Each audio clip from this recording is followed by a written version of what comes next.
All right, before I get into my show today, I got to straighten something out. As you know, a lot of my shows are pre-recorded, so this was my first opportunity to do it now. I did an episode a while ago. I don't remember when it was, but it was a while ago. I actually cut it out. A bunch of people, some of my friends, and some people I don't even know, were upset about what I said. And I want to straighten something out right now. What I said was, and it was a misunderstanding. I have this. It's on TikTok where I talk about staying away from people who bring you down. That you can never bring up anybody in life if they don't want to come up, but hanging out with certain people could bring you down. And I happened to be talking about it right in the middle when I was talking about my friends, who are some of my friends that I grew up with are wise guys. And some I don't even know, but they're friends of my friends. Now, I know a lot of people in the life. I didn't grow up in the life. I am not a wise guy. But I know a lot of people in the life, and some of them are my dear friends. And some of them were upset because it sounded like I was calling them, like whatever, a bad word, or I was saying negative things about them. It was an absolute, my hand to God, a misunderstanding.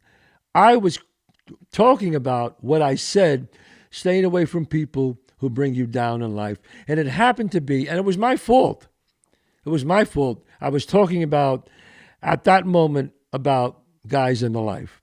So I want to apologize to all my friends out there because I've heard it from a bunch of people that got back to me. They said, "Gee, Chazz, we love your movies. We love we love coming and see you, but that was kind of heavy." And I was like, "Really?"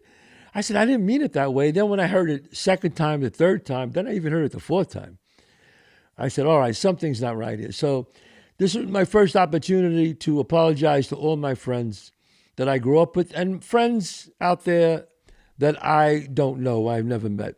I wasn't referring to people in the life or even associated with the life. I was referring to people in general who are negative. I hope that clears it up. I hope that straightened it out, and I wanted to make a special note of it. That's why I'm doing it now in the beginning of the episode. So guys, I apologize if you took it the wrong way, but I will take responsibility because it was my fault. I should have been more clear. All right, so let's get on with the show here.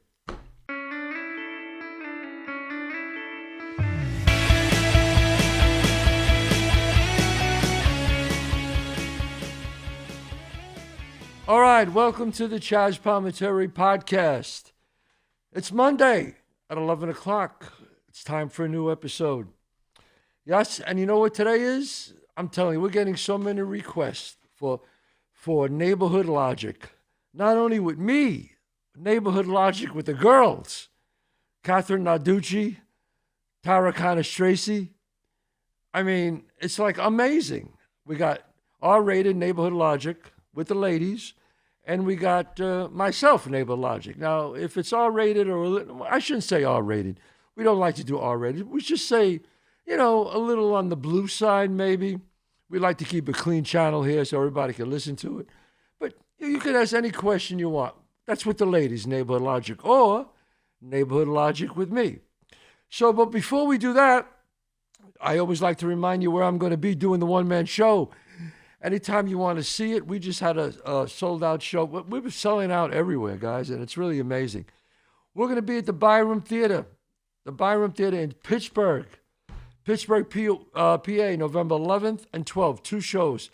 Both of them are almost sold out. We'll know as it gets a little closer. It looks like they will be.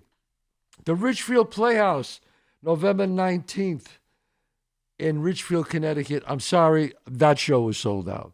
But maybe there's a single here and there you could try to get, or maybe a cancellation. But that show was sold out. The Paramount Theater. How much I love the Paramount Theater. Do I love the Doyle brothers, right? They're so great. They run a great ship there at the Paramount Theater. They have great acts, great entertainment. They have a great, the foundation. They have a room down with that foundation room, I think it's called. Great rooms downstairs. The Paramount Theater, folks, if you've never been there, even, you don't have to come and see me. Go see any show there. The Paramount Theater is just an incredible place to see a show, and the bar and the food downstairs is amazing. And that is January 29th. January 29th. Okay, that's, 2023. January 29th, I will be at the Paramount Theater. Come and see that show because it's a great place to take a date. It's a great place. Richfield Playhouse, great place, but I'm sorry, it's sold out. Byram Theater, it's pretty much sold out, but try to get a ticket. So that's where I'll be. And always remember, you can go to chazzpalminteri.net and you see where I'm playing. Or you can go to Instagram or go to Chazz Palminteri Show at youtube.com. And you'll know where I am.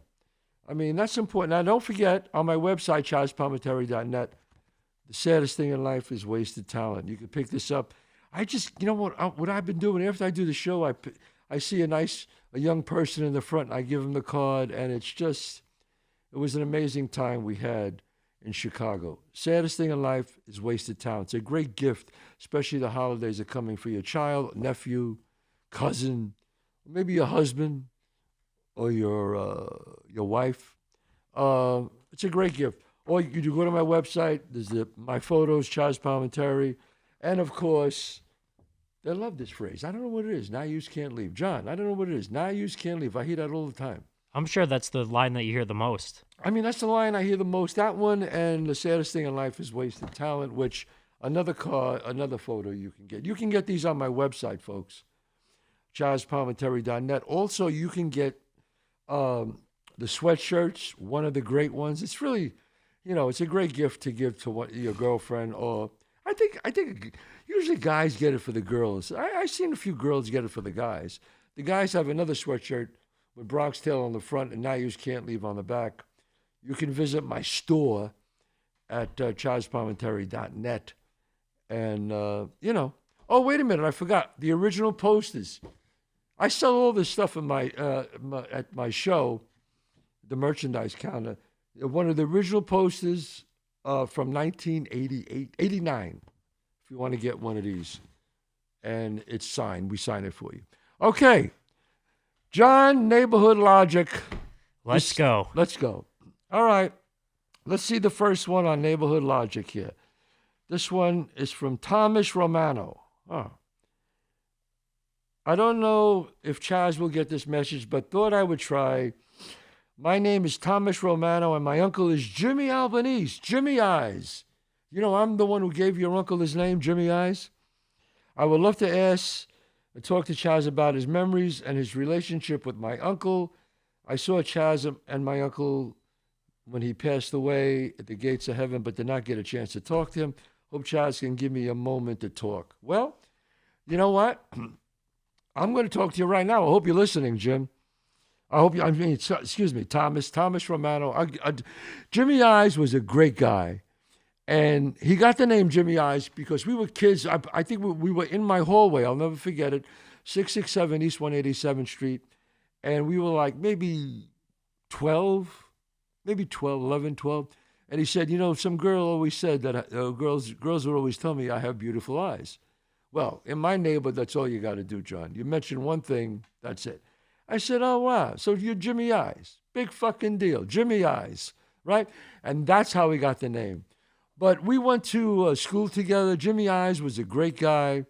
I liked him a lot. We used to stop at, on Fordham Road, there'd be a place called Needix.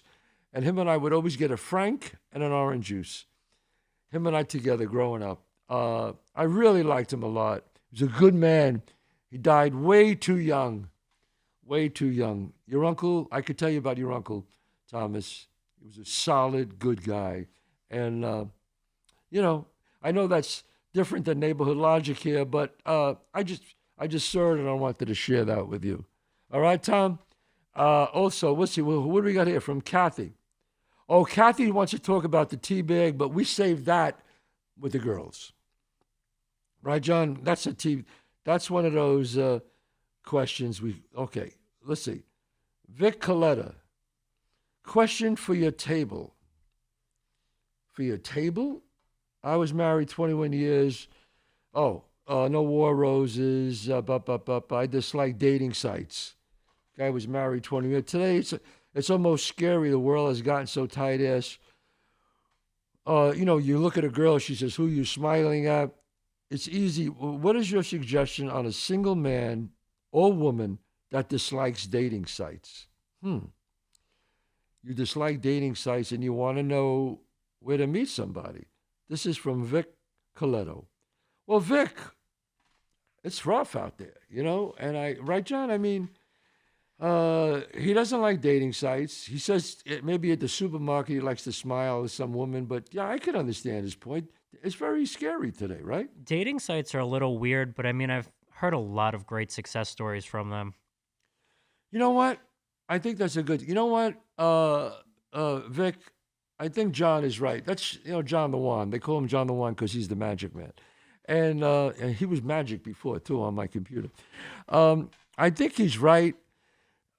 Sometimes in life you have to go through a little bullshit to find something really nice. So try to vet the woman on the dating site as much as you can. Have conversations with her.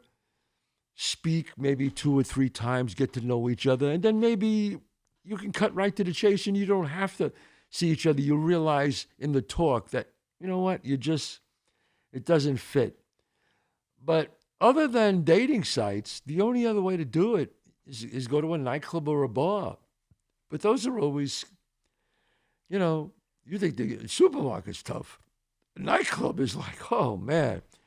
Or you could have, I'm sure at your age, you're in your 40s. You have married friends. Speak to them, speak to their wives. See if they know someone who, and the whole thing is, what you got to do, Vic, you got to make it like, you ask your friends if they could set you up, and don't make it like, oh my God, this is a big setup. You just say, look, I want you to meet a guy, we're having a barbecue, let's just go out. And it's kind of a casual thing. Where you just kind of meet at a party. You say, yeah, we're going to invite him. We're going to invite her. And you kind of meet and you just see how it feels. You see how it feels. But Vic, there's no easy way. Something that's worth it is something that's worth fighting for. It's just that simple. If you think you're going to walk into a room or somebody's going to introduce you and the bells are going to go off and this is going to be the one, does that happen? Once in a blue moon, right, John? But you got to do some work. And I think you're trying to do this. You're not crazy. I know you're saying that. You're not crazy. You just got to do work. You got to do some work, John. We've talked about this before on the podcast too, and I think one of the most important things that you can do is just be yourself. You know what? That's great advice. Just be yourself. Just be yourself. Because everyone else is taken, as Oliver Wendell Holmes said. Just be yourself because everyone else is taken. All right, here we go. Brendan Kiesling, Kees. Excuse my dyslexia. I mispronounce everybody's name. I hope that's right. Brendan. Is that Brendan? Brennan? Brennan. Thank you, John. See what I mean? I'm glad I said I'm sorry. Letters go crossway with me. I'm a young college student, but an old soul, and I really value your old school episodes. I'm living now in the age of social media, loosened values, overall loss of direction. My question to you, Chazz, is what is your advice to a young guy like me trying to stay old school in this day and age and still be a successful and sociable? Thank you and God bless. He's from Boston. Brennan, just, if you just heard the answer I gave Vic, it's the same thing, I guess, right? Right? I mean, he's young. You want to go to bars. You want to go, I don't know if you have many married friends or guys, friends, they have girlfriends. You got to be introduced a lot. That could help. It's not easy, guys. Vic, Brennan, it's not easy. But I could tell you this. Finding the right mate is the most important decision of your life. Because if anything could bring you down, it's the wrong person. You have to look at it. Say, is this person I'm with an asset? Is she putting wind in my sails, as Sonny used to say? You got to find a girl to put wind in your sails, he used to say.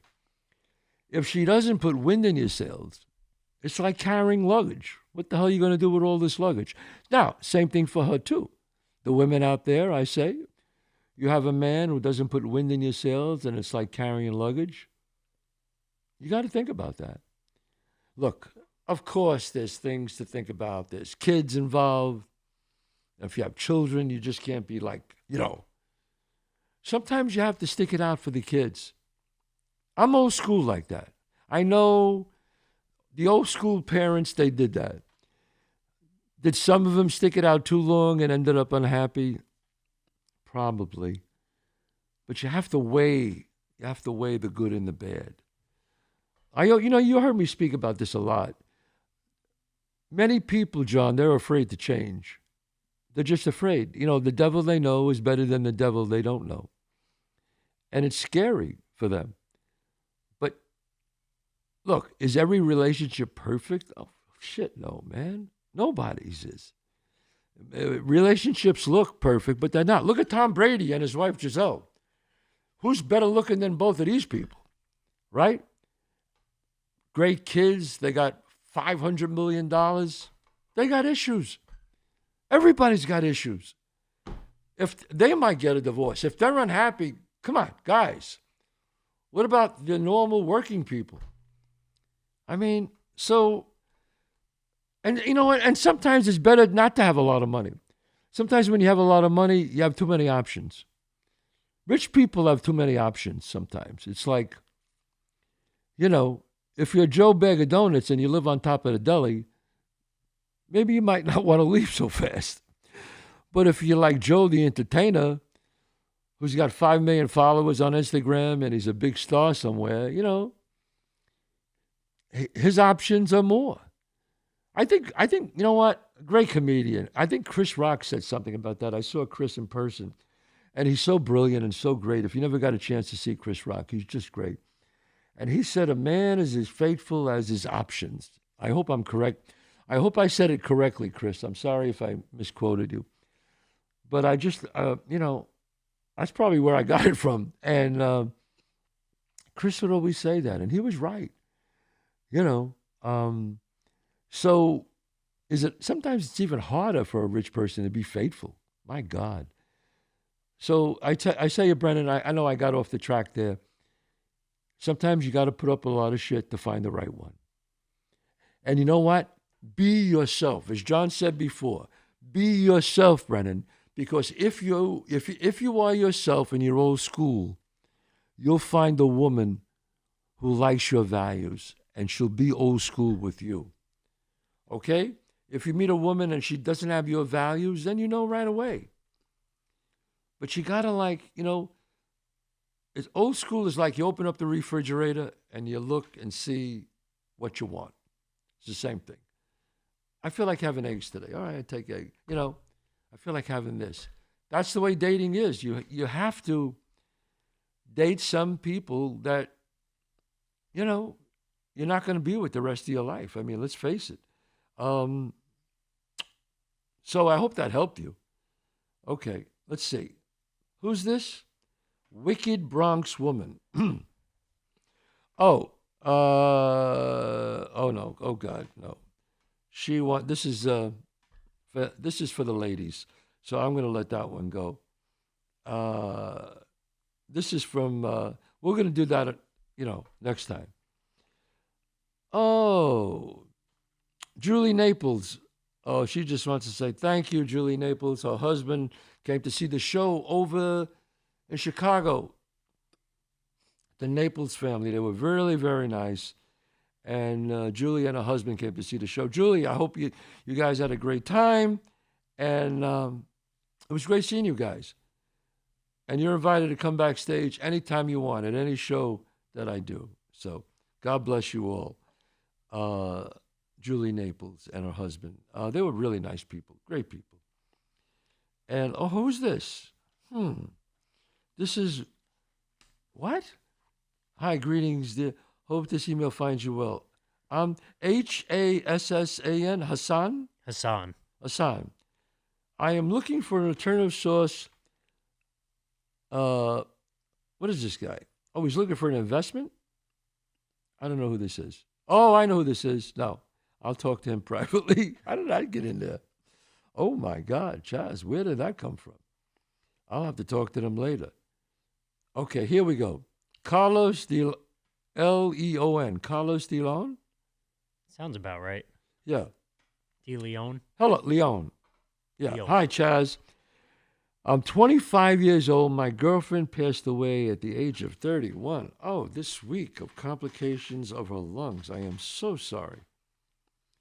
I am absolutely devastated. We loved each other with all our hearts, spoke of marriage and having children in the near future often. If you could spare some words of wisdom my way, I would greatly appreciate it. Thank you. Wow. Carlos, that's a tough one. I mean, The only thing you can compare that with is the death of a parent. oh, God, yes. Yeah, you're absolutely right. I mean, and he's 25 and she was 31. I mean, well, Carlos, you know what I could say, Shakespeare used to say, and I like to quote the bard sometimes, it's better to have loved than lost than never to have loved at all. I mean, so the great thing about this is that this young lady, Carlos, and you're only 25 and you love like that. So try to look at the positive thing that you know what real love is. So this will prepare you for your next girlfriend someday. Now, it's a little early right now. I think you have to mourn. I think, obviously, especially, there's nothing wrong with mourning for her and thinking of her and holding her dear to your heart and praying for her. But I think there's a mourning time. Right, John? You can't let this, It can't consume the rest of your life. it cannot consume the rest of your life.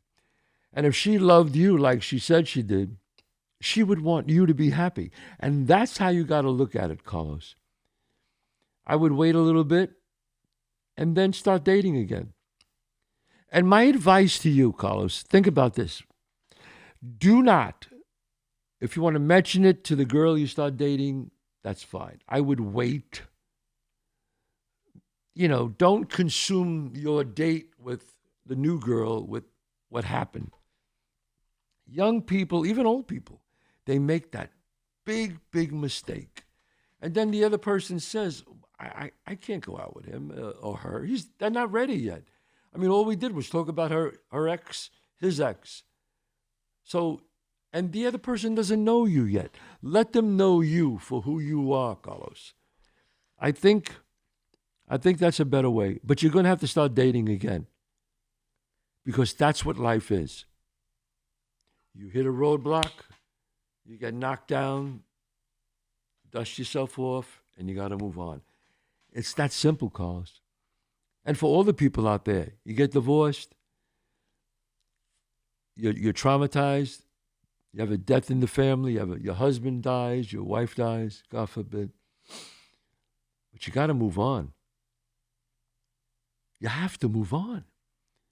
You cannot let someone's death destroy your life. Does that sound selfish? I don't think so. I mean, if you lose your husband or you lose your wife, what are you supposed to do? Destroy your life? You can't. How does that make sense? Especially if you have kids, you got to be strong for your children. This, Carlos, you have to look at this like a learning experience. You got to man up. You got to man up and be strong and start dating again. But do it in your time. I don't know how quick this happened. Oh, you said this week. Oh, God. Okay. Can you have 3 months of just kind of chilling out and thinking about her? That's fine. But then you got to dust off and get up there, Carlos. You have to get up to bat again. Otherwise, I believe that if they really loved you, like you say she did, if she really loved you, she would want you to do this. Think about that. You would want her to do that. God forbid if something happened to you. Wanting the other person not to be with another person forever, that's kind of selfish. But I believe that soul has to be set free. And the only way you set that soul free is by thinking about her, smiling about her, and moving on with your life. I hope that helps you. You know what? A lot of people also find tranquility in writing. So I would say maybe write some of the memories down so you can just reminisce, think about it. It's a little tough, but I've heard that before. It's going to be hard to write this down, but a lot of people do find tranquility in writing. You know what? That's not a bad idea. It's not a bad idea. Sit down and write your thoughts about her. You get a little, you get a pad like this and just sit down and write all your thoughts about her. What you loved about her.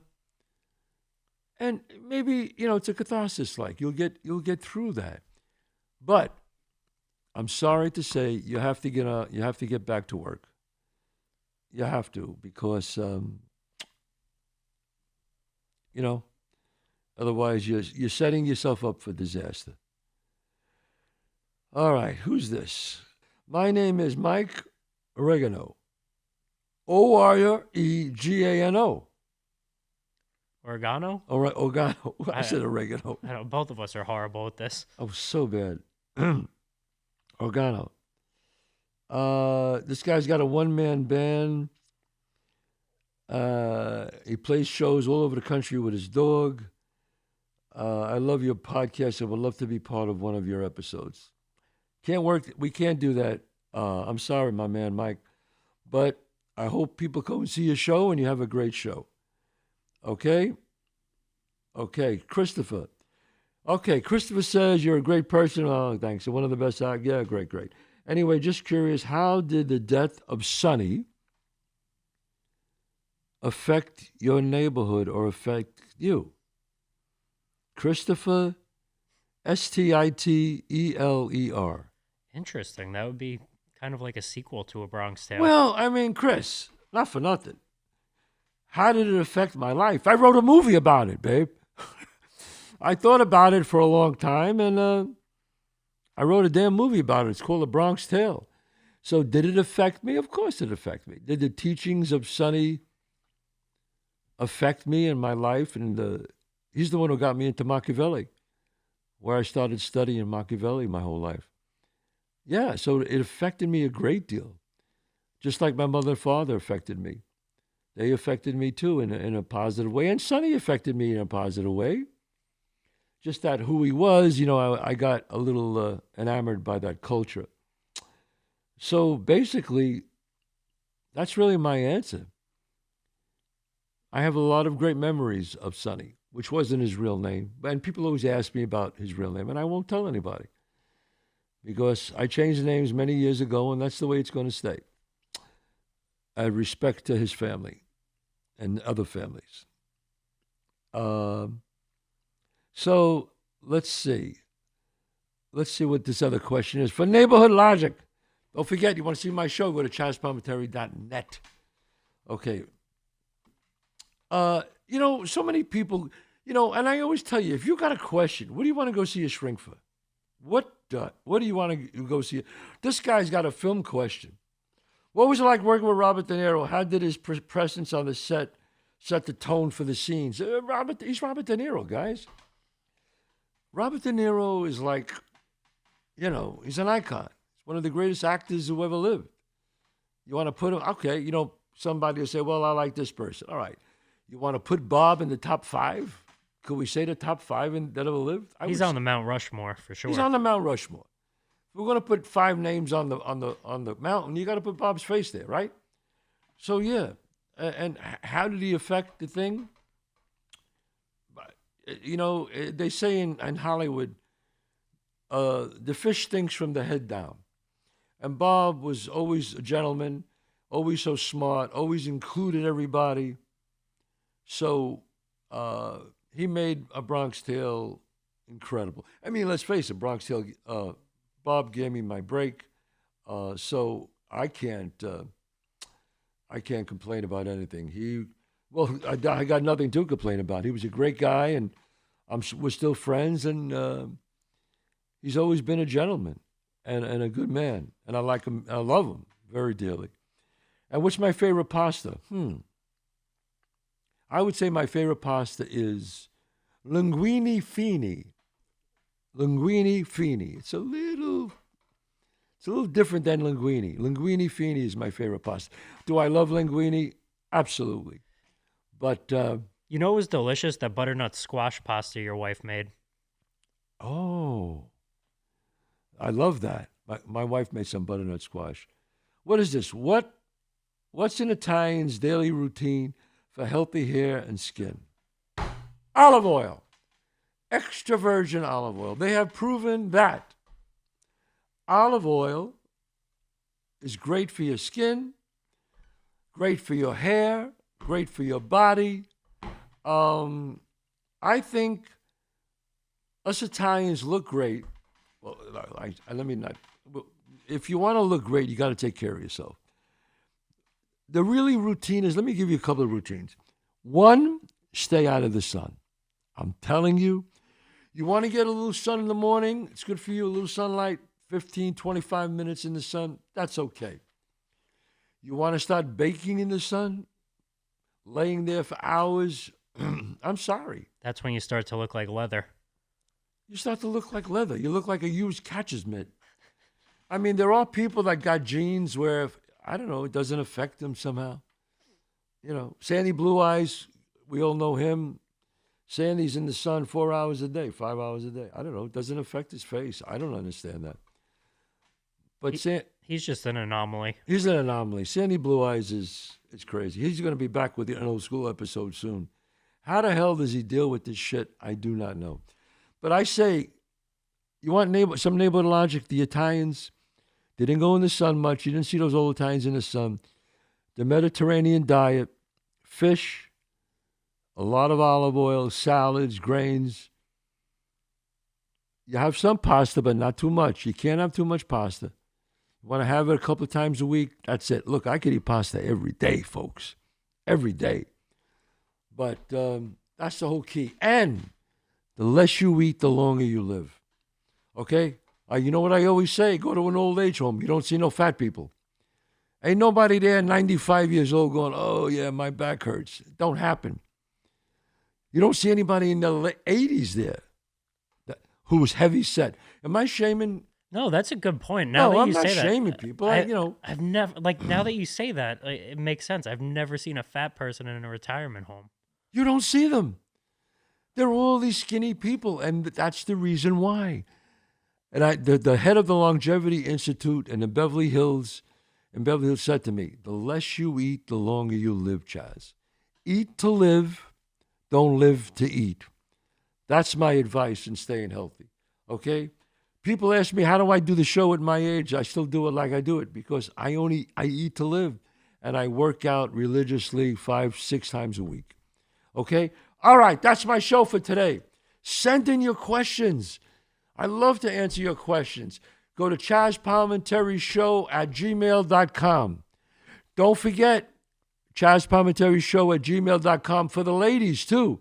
We got Catherine Narducci and Tara Conastraci, comedian, great actor.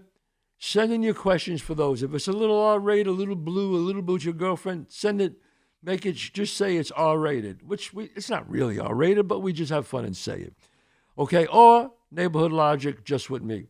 Don't forget, my shows, Byram Theater, November 11th and 12th. The Richfield Playhouse, November 19th, but that's sold out. Byram Theater's almost sold out. And the Paramount Theater in Huntington, New York, and Long Island, that's January 29th, 2023. 2023. 2023. Did I say 2023. You said 2023. What am I saying? 2023. Next year. Great place to go. You should go there on any act. It's a fantastic place. So thank you for listening in. New episode coming next week. We got old school guys coming a lot. We got Squiggy back on. We got Sandy Blue Eyes back on. We got Al Socelli, who played Bobby Bars, back on. We got a lot in Bronx Tale. We got some great guests coming. God bless you all, and see you next week.